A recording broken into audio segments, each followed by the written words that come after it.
Hi, it's Andrew Bruce here, Vice President at Apia. Now, as a property investor, we sometimes get asked, is this a good property to buy or not? Now, there's always all sorts of different variations in people's circumstances, but one of the key things that we look at is we basically take all emotion out of it and run it through a very, very basic spreadsheet. Now, a friend of ours was looking at buying a property out of town. Now, they're closing in on retirement, so they're looking for a yield-based investment. They actually had the cash, so they weren't looking at borrowing any money, but they thought they'd found the perfect place for them, which was a 3-bedroom brick and tile. It was about 5 years old, close to where they lived, and it was a purchase price of $320,000. Now, we did a little bit of research on it, and they believed they could get $300 a week, which was fair enough because I had a look on TradeMe, and that's what it showed. Now, what I do on my spreadsheet is I allow a couple of weeks vacancy for this type of property. In other areas, I may allow a little more vacancy, just depending on the area.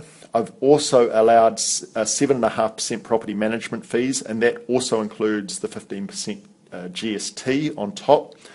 Whether you do the property management yourself or you get someone else to do it, I believe there's still a cost involved, so I always add it into our end figures. The next thing I did is I just went through the local council website and worked out what the rates would be, because once again this is an actual cost that you just can't get away from. So that was $2,200 a year. Then there was the insurance, which was $420, and because it was a reasonably new property, I only allowed $500 repairs and maintenance, which I thought was fair enough for that sort of property. Now, once we went through these figures and they actually saw what their net return was of 3.29%, they were rather shocked. And they worked out, unless they were going to get some significant capital gain, which was probably unlikely in this area, they were probably better to leave their money in the bank. So then we went through and looked at another property that was purchased within the last year. Now, this property was purchased at $255. There was some opportunity to actually add value to that, but what we did in the first instance is we just looked at this, and it was purchased at $255, and at $255 they could get $380 a week rental.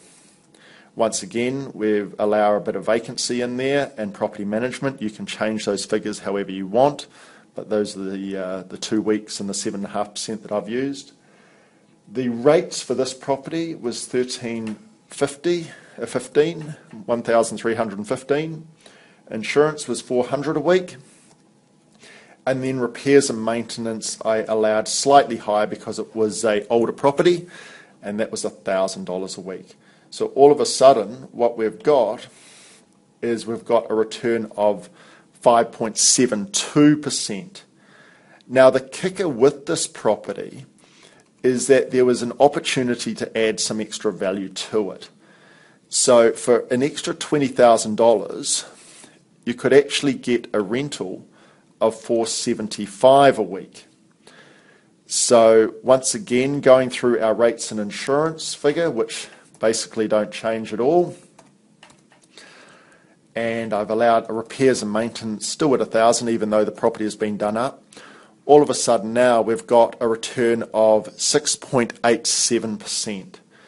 So when I look at properties, this is really what I do. Is the very first thing is I go through, I put it through this very basic spreadsheet. It takes all emotion out of it, and it gives you what your actual net return is. If you'd like a copy of this, feel free to email Serena and she will send you a copy out. Thanks.